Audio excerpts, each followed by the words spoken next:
विद्यार्थी मित्रांनो, सह्याद्री ट्युटोरियल्समध्ये तुमचं स्वागत आहे। हा व्हिडिओ तयार करताना मी असं अज्यूम केलंय की सुदैवानं रात्री वेबसाईट पुन्हा अगदी प्रॉपर वेने चालू झाली असेल आणि तुम्हाला तुमचा स्कोर नक्की कळाला असेल। मी असं अज्यूम करतोय कारण नेक्स्ट स्ट्रॅटेजी तिथंच ठरवायची आपल्याला की मार्क्स कळाल्यानंतर आता करायचंय काय। पहिली गोष्ट म्हणजे रजिस्ट्रेशन करायचं, मी अगोदरच सांगितलेलं आहे। डॉक्युमेंट्स सगळे तयार असलेच पाहिजेत, तुम्हाला नसतील तर त्याच्यावर काय उपाय आहे का, एखादं ॲफिडेविट करून भागेल का, हे पण तुम्हाला चेक करावं लागणार आहे। इंजिनिअरिंगची एक गंमत सांगू का, दरवर्षी कोणता ना कोणता तरी रूल चेंज होतो। कधी 4 राउंड, कधी 3 राउंड, कधी 2च राउंड कॅप राउंड, कधी एखादा स्पॉट राउंड, इन्स्टिट्यूट लेवल ॲडमिशनचे नियम वेगळे, दरवर्षी रूल चेंज होतात। आता समजा साताऱ्याचं एक्झाम्पल घेऊया। साताऱ्यातल्या सगळ्याच मुलांना मी रिक्वेस्ट करेन की साताऱ्यात कितीतरी इंजिनिअरिंग कॉलेजेस आहेत, प्रत्येक इंजिनिअरिंग कॉलेजमध्ये ॲडमिशन कमिटी असते। ऑब्व्हियसली पूर्ण महाराष्ट्रात इंजिनिअरिंग कॉलेजेस प्रचंड आहेत। तुमच्या जवळच्या एखाद्या इंजिनिअरिंग कॉलेजला व्हिजिट द्या, ओके। नवीन एखादा काय रूल्स आहेत का वगैरे याची चौकशी करा। हे सगळं आज नाही करायचं, आपल्याला 1-2 दिवसांनी करायचं आहे। का? कारण आजचा दिवस अतिशय महत्त्वाचा आहे। जर आपल्याला स्कोर कळाला असेल तर काही ग्रीव्हियन्ससाठी आपण अप्लाय करायचं आपण ठरवलं, म्हणजे एखाद्या गोष्टीत एखाद्या प्रश्नात वाटलं आपण मिस्टेक आहे तर आपण अप्लाय करायचं आहे। आता मी इथं रिक्वेस्ट कुणाला करतोय बघा, लक्षात घ्या। मी तुम्हाला सांगतो, मी तुम्हाला एक अगदी विनंती करतोय बऱ्याच यूट्यूबर्सना की तुम्ही मुलांसाठी काम करा। म्हणजे मी पण माझ्या इथल्या बऱ्याच मुलांना सांगितलंय की जर कोणत्याही शिफ्ट मधला कोणता प्रश्न चुकीचा आहे तुम्हाला कळालं की प्रिंटिंग मिस्टेक होती, डिलीटेड मधला प्रश्न विचारला होता किंवा तिथं काहीतरी म्हणजे तुमचा आन्सर बरोबर आहे पण रॉंग दिलंय, फोटो माझ्याबरोबर शेअर करा, फोटो माझ्याबरोबर शेअर करा, ओके। आणि मी तुम्हाला सांगू का, माझ्यावर म्हणण्यापेक्षा एखादा व्हिडिओ तयार केला तरी चालेल, सगळ्यांना त्याची माहिती कळेल, ओके।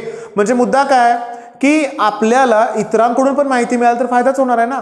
म्हणजे आता कसं आहे, समीर शेख सरांना मी सांगितलंय ऑलरेडी, खुशी त्रिपाठी मॅडमना पण सांगितलंय आणि मला आशा आहे की कार्तिक दादा पण आपल्यासाठी हेल्प नक्की करेल, यश आराध्य पण करतोय की या सगळ्यांनी मिळून जर तुमच्यासाठी मदत केली तर ते फार छान होणार आहे। ते होणार आहे बरं का, लक्षात घ्या। म्हणजे तुमच्या बॅचमध्ये कुठला क्वेश्चन चुकीचा असेल तर तुम्हाला कदाचित यूट्यूबवरून सुद्धा माहिती कळू शकते, ओके। त्यामुळे तुम्ही दिवसभर थोडंसं अलर्ट राहा, तुमच्या व्हॉट्सअप ग्रुप असतील, एकमेकांना शेअर करा एखाद्या प्रश्नाबद्दल तुम्हाला माहिती मिळाल्यानंतर, ओके।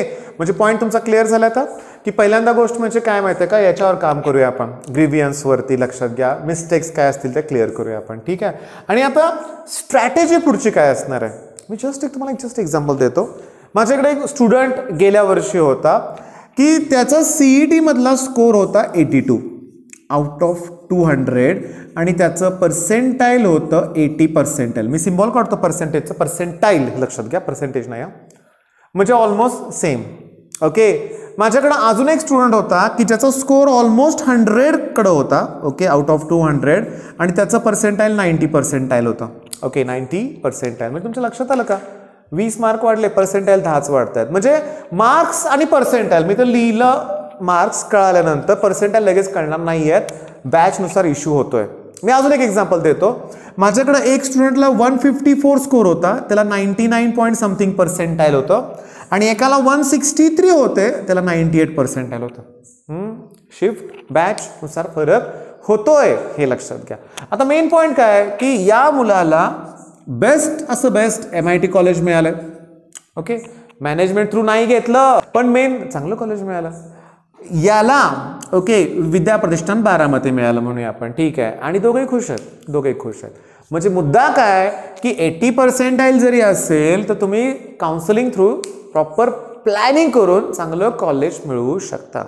मी इथं ब्रांच बद्दल लिहित नाही, याचं रिझन सांगतो की ही जी ब्रांच आहे ना CS, सगळ्यांना पाहिजे, सगळ्यांना। मी तुम्हाला आता सांगतो, कोणत्याही कॉलेजचं नाव न घेता मी तुम्हाला काय सांगतो, लक्षात घ्या की तुम्ही XYZ कुठल्या कॉलेजमध्ये जर गेला पुण्यातल्या, ज्याला चांगलं समजलं जातं असं कॉलेज, तर ब्रांचनुसार रेट ठरतायत।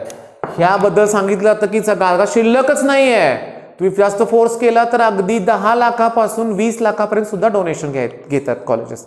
मग या गोष्टी आपल्याला करायच्या नाही आहेत। मग आता तुम्हाला सांगू का, मेन काय की तुमची स्ट्रॅटेजी अशी असणार आहे की जेवढ्या पर्सेंटाईलमध्ये जास्तीत जास्त चांगलं कॉलेज मिळवणं, ओके।